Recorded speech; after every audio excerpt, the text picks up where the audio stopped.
Hello students, कैसे हो आप लोग। आई होप कि आप सब chapter number first and second video देख चुके होंगे। ओके, आपने उसको प्रिपेयर कर लिया होगा। फ्रेंड्स, आपको थोड़ा बहुत सेट के बारे में थोड़ा बहुत नॉलेज आ चुका होगी। What is set and set कहना क्या चाहता है। Okay, now I am welcome all of you from JMB group of school. Okay, चालू करते हैं आज का लेक्चर, जिसमें हम एक्सरसाइज नंबर 1.2 देखने वाले बेटा। Exercise number 1.2। ओके, 1.2 देखने से पहले मुझे ये चार definition, first, second, third and fourth, चार डेफिनेशन अच्छे से प्रिपेयर करनी पड़ेगी, अच्छे से आपको बतानी पड़ेगी, ताकि आप लोग भी इसको अच्छे से समझे। पहली डेफिनेशन है एम्प्टी सेट। ओके,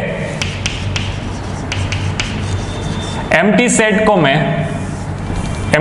को मैं नल सेट या फिर वॉइड, ओके, एम्प्टी सेट को मैं क्या बोल सकता हूं बेटा, नल सेट भी बोल सकता हूं और वॉइड सेट भी बोल सकता हूं। आपको एक आइडिया आ चुका होगा sir, what is the meaning of empty set.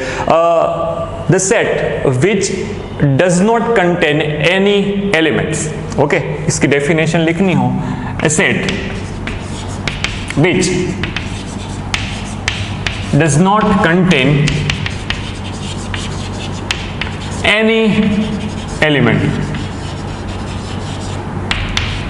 Okay, कोई भी एलिमेंट, जिस सेट के अंदर कोई भी एलिमेंट नहीं होगा, उसको मैं क्या बोलूंगा बेटा, एम्प्टी सेट बोलूंगा। ओके, एम्प्टी सेट को मैं ऐसे इंडिकेट कर सकता हूं, या तो ऐसे या तो ये, इसको बोलते हैं फाई। क्या बोलते हैं, कर्ली ब्रैकेट को ब्लैंक छोड़ दो, कर्ली ब्रैकेट के अंदर कुछ लिखना नहीं है। ओके, ये क्या हो गया, ये फाई। या तो ऐसे बता सकता हूं और ऐसे बता सकता हूं। ओके, कई स्टूडेंट्स क्या करेंगे आगे, जैसे जैसे हम पढ़ेंगे कि ये है सर फाई या फिर एम्प्टी सेट, तो ये गलत है। कई स्टूडेंट आगे ये करेंगे कि भाई फाइव को मैं कर्ली ब्रैकेट के अंदर लिख दूंगा, तो बेटा ये भी नहीं होगा, ये भी गलत होगा। ओके, ये दोनों चीजें गलत है। आपको सिर्फ एक बात समझनी पड़ेगी कि एम्प्टी सेट को मैं दिखाऊंगा कैसे, कि या तो कर्ली ब्रैकेट के अंदर कुछ भी नहीं, या फिर ऐसे फाइव से आप बता सकते हो। ओके, उसके कुछ एग्जाम्पल लेते हैं बेटा। अगर मैं आपको ऐसा बोलूं कि 28th alphabet, 28th English alphabet, okay, क्योंकि आपके पास 26 अल्फाबेट ही है। अगर मैं बोलूं 28th अल्फाबेट तो क्या होगा, तो आप डायरेक्टली बोल दोगे कि सर नहीं है। नहीं है, इसका मीनिंग क्या होता है, ये फाइव आएगा। अगर मैं ऐसा बोलूं कि आपको 9th day of a week, name of the 9th day of a week, लेकिन सर एक वीक के अंदर तो 7th डे ही आते हैं, तो 9th वीक तो होगा नहीं, तो इसके लिए मैं क्या बोल सकता हूं, यस इट इज फाइव, या फिर नल सेट या फिर वॉइड सेट। ओके, ऐसा कोई भी सेट जिसके अंदर एक भी एलिमेंट ना आए, वो सेट खाली रहना चाहिए, तो उसको क्या बोलूंगा, एम्प्टी सेट, नल सेट या फिर वॉइड सेट। ओके, इसके ये तीन नाम है बेटा। चलिए एक और मैथमेटिकल एग्जांपल सेट के हिसाब से, A is x such that x square plus 16 is equal to 0 where x belongs to in capital N। चलो, तो ये सेट है, ये फाइव है या नहीं, एम्प्टी सेट है या नहीं, मुझे कैसे पता चलेगा। तो मैं यहाँ पे ऐसा लिखूंगा, x square is equal to -16 हुआ, तो x इज इक्वल टू अंडर रूट में -16। ओके सर, ये तो नेचुरल नंबर में नहीं आता है, समझ रहे हो ना आप। ये नेचुरल नंबर, ये क्या है, एक आप 11th स्टैंडर्ड में पढ़ोगे आगे, जैसे हमारा फिफ्थ चैप्टर है कॉम्प्लेक्स नंबर। ओके, उसके अंदर ये चीज पढ़ोगे कि ये जो है वो इमेजिनरी नंबर है। ओके, तो ये x belongs to in n नहीं आता, या फिर यहाँ पे r हो तो ये रियल नंबर भी नहीं है, तो क्या है, imaginary number. Okay, that's why it is empty set. Okay, तो एम्प्टी सेट के बारे में आपको पता चल गया होगा। What is empty set. Empty set मतलब ऐसा सेट जिसके अंदर कोई भी एलिमेंट ना हो। ओके, कोई भी एलिमेंट नहीं है, उसको बोलूंगा एम्प्टी सेट। एम्प्टी सेट को बताते कैसे, खाली कर्ली ब्रैकेट या फिर फाइव से आप उसको डिनोट कर सकते हो बेटा। चलिए आगे बढ़ते हैं। उसके बाद एक सेट है फाइनाइट सेट। कौन सा, ये वाला फाइनाइट और इनफाइनाइट। देखो बहुत ही सिंपल लॉजिक की बात है। Finite number of elements countable, number of elements countable होंगे अगर इनफाइनाइट मतलब number of elements not countable, बस हो गया बात। ओके, अगर मैं आपको ऐसा बोलूं कि natural number, even natural number less than 100, 100 से कम वाले इवन नेचुरल नंबर, ओके, तो आप बोलोगे 2, 4, 6 अप टिल 98 तक 100 से कम वाले इवन नेचुरल नंबर ये आएगा। अगर मैं ऐसा बोलूं नेचुरल नंबर अबव 100 से बड़े, okay, greater natural number than 100, 100 से बड़ा नेचुरल नंबर आप कौन कौन लिख सकते हो? 101, 102, 10, आप अप टिल इनफाइनाइट तक लिख सकते हो, उसका कोई एंड नहीं होगा, वो आप काउंट नहीं कर सकते हो कितने होंगे। चलो 1 बिलियन हुआ तो फिर 1 बिलियन 1 भी आएगा, उसके बाद 2 बिलियन हुआ, 2 बिलियन 2 भी आएगा उसके बाद नेचुरल नंबर के अंदर, ओके। मतलब इनफाइनाइट सेट का मीनिंग ये होता है कि अगर आपके सेट के अंदर काउंटेबल एलिमेंट्स है, क्या है फ्रेंड्स? काउंटेबल एलिमेंट्स है, तो उसको मैं क्या बोलूंगा? फाइनाइट सेट बोलूंगा। और इनफाइनाइट सेट मतलब नॉट काउंटेबल एलिमेंट, अगर मेरे पास जो भी सेट है उसके एलिमेंट्स को मैं काउंट नहीं कर सकता तो उसको बोलूंगा इनफाइनाइट सेट, ओके। ये आपको पता चल गया होगा। इसका कोई एग्जांपल दूं, a is equal to X such that X square plus 3x plus 2 is equal to 0, x belongs to in R, okay. तो इसको मैं सॉल्व करूंगा ना बेटा, इसको अगर मैं सॉल्व करूंगा तो इसका फैक्टर मिलेगा और फैक्टर रियल नंबर में से ही होगा, ओके। तो मैं ये बोल सकता हूं कि हाँ सर ये जो है आपके पास वो फाइनाइट होगा। लेकिन जैसे ही मैं यहाँ पे लिखूं कि भाई a is equal to 2, 4, 6 dash dash dash dash, ये डैश डैश का मीनिंग क्या होता है? ये इनफाइनाइट तक आगे बढ़ रहा है, ओके। तो इसका कोई एंड नहीं होगा, एंड नहीं होगा मतलब मैं काउंट नहीं कर सकता। नॉट काउंटेबल एलिमेंट्स को क्या बोलूंगा? Infinite set. डन, हो गया। चलिए अब थोड़ा और आगे बढ़ते बेटा। इक्वल सेट, इक्वल सेट का मीनिंग क्या हो? चलिए इक्वल, मैं ऐसा बोलूं कि मेरा लेफ्ट हैंड और मेरा राइट हैंड इक्वल है, तो है हाँ है, क्योंकि लेफ्ट हैंड के अंदर 5 फिंगर है, राइट हैंड के अंदर भी 5 फिंगर, ओके। लेफ्ट हैंड में जो जैसी फिंगर्स है वैसी ही फिंगर्स राइट हैंड के अंदर है, ये मैं बोल सकता हूं, हाँ। दैट्स व्हाई आप इक्वल सेट के बारे में क्या समझे? इक्वल सेट मतलब दो सेट आपके पास होंगे, दोनों सेट के number of elements and elements are same, okay. If number of elements and elements are same in any two set, then it will be equal set, okay. जैसे कि A में लिख दूं 1, 2, 5, 7, कोई सेट B लिख दूं 5, 7, 2, 1, okay. तो कोई स्टूडेंट मुझे ऐसा बोलेगा कि सर यहाँ पे तो 1, 2 आ गया, यहाँ पे 2, 1 पीछे है। ऐसा कुछ नहीं होता। मैंने आपको सेट की डेफिनेशन में क्या बताया था? सेट के अंदर प्लेस का कोई इंपॉर्टेंस नहीं होता, ओके। सेट के अंदर प्लेस मतलब फर्स्ट प्लेस के ऊपर हो, लास्ट प्लेस के ऊपर हो, ऐसा कोई जरूरी नहीं है। एलिमेंट्स आगे पीछे हो तो चलेगा, कोई ऐसी बात नहीं है कि नहीं चलेगा। लेकिन आपको यहाँ पे इक्वल सेट के अंदर क्या लिखना है? दो सेट हो आपके पास, हाँ, दोनों सेट के नंबर ऑफ एलिमेंट 1, 2, 3, 4, 1, 2, 3, 4 एलिमेंट है। एंड एलिमेंट्स मतलब यहाँ पे 1 है तो यहाँ पे 1 होना चाहिए, 2 है तो 2, 5 है तो 5, 7 है तो 7। इन शॉर्ट दोनों के same elements and number of elements अगर सेम होंगे तो उसको मैं क्या बोलूंगा बेटा? इक्वल सेट बोलूंगा। क्या बोलूंगा? Equal set. चलिए, तो हमने इस लेक्चर के अंदर 4 सेट पढ़े, empty set, finite set, infinite set, equal set, okay. अगर जो सेट इक्वल नहीं होगा उसको मैं क्या बोलूंगा? नॉट इक्वल, या फिर नॉट इक्वल सेट बोल सकता हूं। चलिए आगे बढ़ते बेटा। अब मैं आपको एक्सरसाइज 1.2 कराने जा रहा हूं बेटा, तो आपको अगर ये नॉलेज है तो आप इजीली 1.2 अच्छे से कर सकते हो, ओके। चलिए स्टार्ट करते हैं एक्सरसाइज 1.2। क्वेश्चन मैंने यहाँ पे लिख के दिया आपको। First, identify null set. मुझे फर्स्ट क्वेश्चन के अंदर 4 सब क्वेश्चंस दिए हैं, उसमें बोला है कौन सा सेट नल सेट है, अगर है तो उसका रीजन दीजिए। ओके, ऐसा set of odd natural number divisible by 2। एक बात समझनी है, natural number, okay, odd natural number, okay, कोई भी ऑड नेचुरल नंबर, ऑड 1, 3, 5, 7, कोई भी odd natural number divisible by 2 अगर होगा तो वो नेचुरल नंबर नहीं मिलेगा, ऐसा पॉसिबल ही नहीं होगा। ओके, तो ऐसा पॉसिबल नहीं होगा, तो ये क्या है, the set of odd natural number divisible by 2, ये कोई भी ऑड नेचुरल नंबर 2 से डिविजिबल नहीं हो सकता, आप देख सकते हो यहाँ पे। Okay, so which is not possible, तो इट इज नल सेट या फिर एम्प्टी सेट। ओके, यहाँ पे लिखूंगा null set. Sir null set का मैं आपको रीजन बोल दे रहा हूं, आपको वो रीजन आपकी बुक में लिखना है। रीजन क्या होगा कि here there set of odd natural number divisible by 2, ऐसा बोला। Here there is not any single natural odd number which is divisible by 2, so it is null set।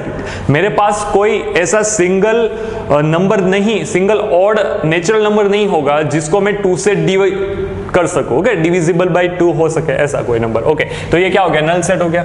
Set of even prime number, चलिए even number और prime, तो 2 even है, हाँ है, prime भी है, 2, 3, 5 ऐसे नंबर आगे बढ़ूंगा, लेकिन उसके अंदर आपको एक इवन नंबर तो मिल रहा है, हाँ 2। ओके, तो ये क्या हो गया, नॉट नल सेट।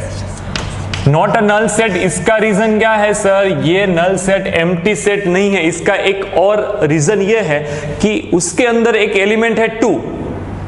यहां पे मैं लिखूंगा, आंसर लिखूंगा, it is not an null set और it is not an empty set just because in set of even prime number we get element 2। Okay, मैं एक एलिमेंट 2 मुझे मिल रहा है, just because of that it is not an empty set. चलिए आगे बढ़ते हैं। X such that X is a natural number, चलिए अच्छा सम है, नेचुरल नंबर है, लेकिन कैसा नेचुरल नंबर है, x जो, इसका मीनिंग क्या होता है, x लेस देन 5। तो यहां पे मैं कोई आपको नंबर लाइन दिखा दो, यहां पे 5, यहां पे 7, x लेस देन 5, 5 से छोटा, 5 से छोटा मतलब इस साइड वाला, एंड x जो है वो 7 से बड़ा, 7 से बड़ा। देखो दोनों कंडीशन को फुलफिल करे ऐसा कोई नंबर ही नहीं है। 5 से छोटा नंबर कौन होगा, 4, 3, 2, 1, और वो नंबर 7 से तो बड़ा नहीं होगा। ओके, तो यहां पे लिखूंगा, so it is null set. ये नल सेट है, इसका रीजन क्या लिखोगे, because there is not a single number which follow this 2 condition. ये x less than 5 and x greater than 7 condition को फुलफिल करे ऐसा कोई भी सिंगल नंबर नहीं है आपके पास। ओके बेटा, चलिए y such that y is a point common to any 2 parallel line. चलिए ये 2 पैरेलल लाइन है, दोनों पैरेलल लाइन को कॉमन कोई एलिमेंट होगा, कॉमन कोई नंबर होगा, नहीं होगा। देखिए ये दोनों एक दूसरे को इंटरसेक्ट ही नहीं कर रही है, इंटरसेक्ट नहीं कर रही है तो दोनों का कोई भी कॉमन एलिमेंट नहीं मिलता होगा बेटा। Okay, that's why it is a null set.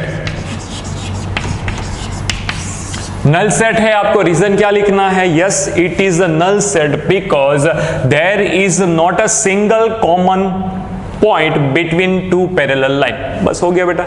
Okay, चलिए अब क्वेश्चन नंबर 2 के ऊपर जाते हैं। सेकंड क्या बोले, फाइनाइट सेट और इनफाइनाइट सेट मुझे आपको बताना है। Okay, set of month of year, चलिए एक ईयर के अंदर कितने मंथ होते हैं, तो क्या 12। ओके, वो फाइनाइट है, गिन सकते हो, yes it is finite because number of elements are countable, ये आपका रीजन होगा।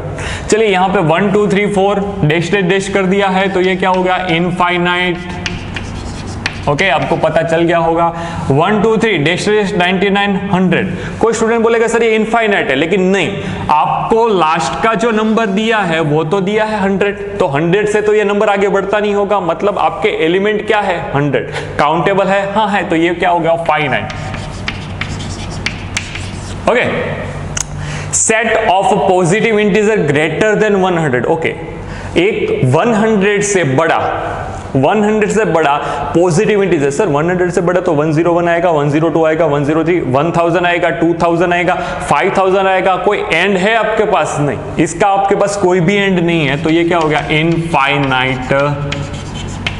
ओके बेटा, चलिए set of the positive integer greater than 100, इसका आंसर क्या आएगा? Infinite. Set of a prime number less than 99, prime number और 99 से कम। चलिए एक बात समझिए आप, 99 से कम वाला होगा, ओके, तो आप 1 से स्टार्ट करोगे और 99 के बीच में ही लिखोगे उसको, ओके, वो नंबर क्या होंगे? काउंटेबल होंगे, हाँ काउंटेबल होंगे। तो इसको मैं क्या बोलूंगा? Yes it is a finite set, okay, ऐसा आप बता सकते हो, ओके, ये काउंटेबल है तो ये क्या हो जाएगा? फाइनाइट सेट लिख सकता हूं, ये हो गया finite, because elements are countable, ये आपका रीजन होगा। क्वेश्चन नंबर थर्ड के अंदर मुझे बोला है सेट इज अ फाइनाइट और इनफाइनाइट, मुझे ये बताना है, ओके। ऐसा ही क्वेश्चन नंबर सेकंड की तरह ही होगा। The set of line which are parallel to X axis, okay, चलिए इसका आंसर क्या आएगा? ये मैंने कोई एक्स एक्सिस ड्रॉ किया, एक्स एक्सिस को पैरेलल 1 2 3 4 1 2 3 कितनी भी आप ड्रॉ कर सकते हो एक्स को पैरेलल, ओके, तो ये क्या होगा? इनफाइनाइट। जो सेकंड फर्स्ट क्वेश्चन है उसका आंसर क्या आएगा बेटा? इनफाइनाइट आंसर आएगा, ओके, इनफाइनाइट सेट है। The set of the letters in English alphabet, चलो इंग्लिश अल्फाबेट के अंदर कितने? 26 लेटर्स होते हैं, ओके, हो गया, डन। फाइनाइट आप काउंट कर सकते हो, finite, okay. Question number third, the set of the number which are multiple of 3, चलिए मल्टीपल ऑफ 3 क्या आएगा? 5, मल्टीपल ऑफ 5, सॉरी, ओके, 5 10 15 20 25 30 35 40, इसका कोई एंड है? नहीं है, ओके, तो इसको मैं बोलूंगा इनफाइनाइट, ओके, इनफाइनाइट सेट। ये जो है क्वेश्चन नंबर 3 वो इनफाइनाइट से। The set of the elements living on the earth, चलिए अर्थ के ऊपर रहने वाले, जीने वाले एनिमल, ओके। अब ऐसा सोचो, सपोज 1 बिलियन है, सपोज 5 बिलियन है, सपोज 10 बिलियन है, लेकिन वो है तो सही, हाँ, जितने भी हो आप उसको काउंट तो कर ही सकते हो, ओके बेटा। तो ये हो गया set of the elements, animal जो भी होंगे वो क्या होंगे? फाइनाइट होंगे, काउंटेबल होंगे, फाइनाइट सेट, ओके। यहां पे है the set of this circle passes through the origin, यहां पे कोई ओरिजिन है 0 0 0 0 में से पास होने वाले सर्कल 1 2 3 ऐसे, यहां पे ऐसा ऐसा, कितने ड्रॉ कर सकते हो? इनफाइनाइट। तो इसका आंसर क्या आएगा बेटा? Infinite set, okay. चलिए, तो आपको क्वेश्चन नंबर फर्स्ट, सेकंड और थर्ड अच्छे से पता चल गया होगा बेटा कि हमने इस जो एक्सरसाइज के अंदर 3 क्वेश्चन की वो सिर्फ पर्टिकुलर 2 या 3 ही एक्सरसाइज, 3 ही डेफिनेशन के ऊपर की, ओके। पहली कौन सी? एम्प्टी सेट, दूसरी कौन सी? फाइनाइट सेट, तीसरी कौन सी? Infinite set. अब इक्वल सेट के ऊपर की जो भी सम है वो अब हम करेंगे बेटा, ओके। चलिए, तो question number 4th and 5th 6th। 4th के अंदर मुझे बोला in the following state whether A is equal to B और नॉट, मतलब ए इक्वल टू बी है, ए इक्वल टू बी का मीनिंग क्या होता है? इक्वल सेट है या नहीं है, उसके बारे में मुझे पूछा है। चलिए, number of element and elements are same, तो यहाँ पे ए है, यहाँ पे भी है, बी है, बी है, सी है, सी है, डी है, डी, यस, तो ए इज इक्वल टू बी, आपको इसका आंसर लिख दिया, ओके। यहां पे है 4 4 8 8 16 16, लेकिन एक जो एलिमेंट है 12, इसके अंदर 12 है और इसके अंदर क्या है? 18, तो a is not equal to b, okay. आप जान सकते हो यहां से कि a is not equal to b क्यों लिखा बेटा? क्योंकि 4 एलिमेंट तो है लेकिन एलिमेंट से सेम नहीं है। कैसे? 4 4 8 8 12 नहीं है इसके पास 18 है, यहां पे 18 नहीं, बात खत्म हो गई, ओके। a 2 4 6 8 10 दिया है, x is the positive integer number, positive integer number x less और इक्वल टू 10, तो ये क्या आएगा? 2 4 6 8 और 10 आएगा कि नहीं? हाँ आएगा, ओके। तो ये दोनों सेम बी आपको इसके जैसा दिख रहा है, ए जैसा, हाँ नंबर ऑफ एलिमेंट 5, उसके अंदर भी 5, एलिमेंट्स दोनों के सेम है, तो यहां पे मैं लिखूंगा A is equal to B. Okay, ये क्या हो गया मेरा इक्वल सेट हो गया। चलिए यहाँ पे क्वेश्चन नंबर फोर्थ के अंदर x is multiple of 10। Multiple of 10 का मीनिंग क्या होता है बेटा, 10 का टेबल ये होगा 10, 20, 30, 40 ऐसा। ओके, ये कोई है सेट लिख दिया। यहाँ पे मुझे क्या दिया है, यहाँ पे मुझे सेकंड सेट के अंदर दिया है 10, 15, 20, 25, 30। तो यह सर यहाँ पे ऐसा है। ओके, तो यहां पे आप देख सकते हो कि a is not equal to b। इस पर्टिकुलर क्वेश्चन के अंदर देखिए मल्टीपल ऑफ 10, तो 10 का टेबल आएगा, हाँ। और यहां पे क्वेश्चन नंबर 4 के अंदर, मैं थोड़ा क्वेश्चन देख लूं बेटा, क्वेश्चन नंबर 4 के अंदर